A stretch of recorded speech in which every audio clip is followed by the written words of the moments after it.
Hi, this is Mr. Curran. What I'm going to be doing today is we're going to be looking at how to create our own little mini sketchbook.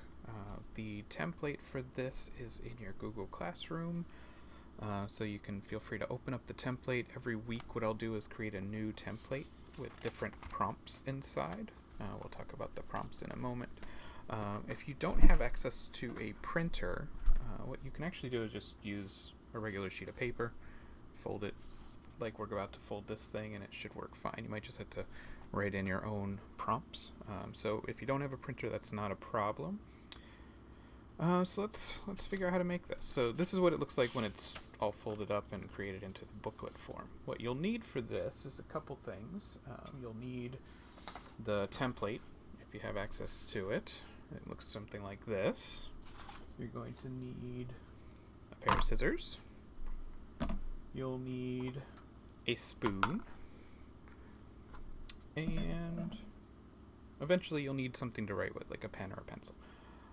So this is how we do it. So let's get started. So I'll move the finished one aside. We're going to work on this one. Alright, so what you'll see is that it's split into 8 rectangles, and when it folds up and we do a little tiny cut here along this line here, when it's all folded up it creates a little booklet. Alright, so we're going to figure out how to do that. So the first thing you do, you flip it over. You're going to fold it hot hamburger way, which means you fold it from the short edge to the short edge. You're going to press it down. Now this is where that spoon comes in handy. Okay, so I'm going to use the spoon and use this to make a really nice crease. Okay, if you watch some other videos that I've linked to, sometimes they'll do what's called a bone folder. But I forgot my bone folder at school, and it's not typically a supply that a lot of people have lying around the house, so a spoon works great. Just make sure you use the rounded part. Okay, you're going to then fold it again. This time it's going to be like a hot dog, so it's the longer side to the longer side. Again, I'll use that spoon.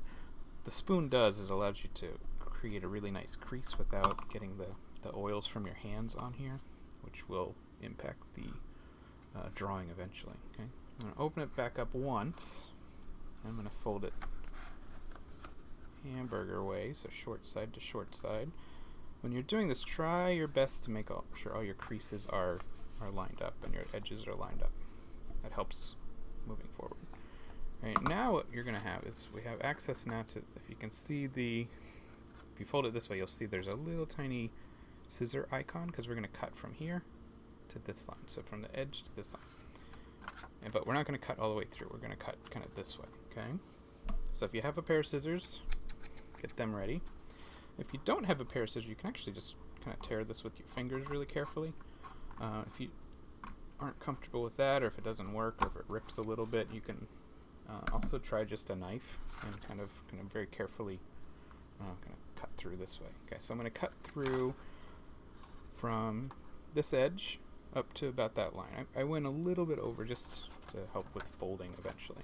Okay. Now I'm going to unfold it all. My spoon over here. And you should have all these creases, and then you should have this cut from this edge to this edge. Okay. Now here comes the part where we fold it together this way. So you're going to fold it hot dog way first. Get a little pinch there. And what that'll do is it allows you to kind of push this way. Okay, so see how that's going to work? Now if you look at this, this is going to be our front cover, and this will be our back cover. Okay, so that should kind of help you figure out how to do it. So you're going to push together, and you're going to put these pages together and these pages together. And what you'll end up with is you'll be looking at the front and the back. Okay, and I'm trying to make sure all these folds are lined up well. Again, I'll get that spoon out. Make sure all my edges are nice and crisp. I'm going to fold it one more time, so that we're in book form now. Fold it one more time with my spoon, like so. Now if I open this up, what I have is my instructions there and my 5 prompts listed there. And then on the back cover you have a place for your name, your grade, and your class color.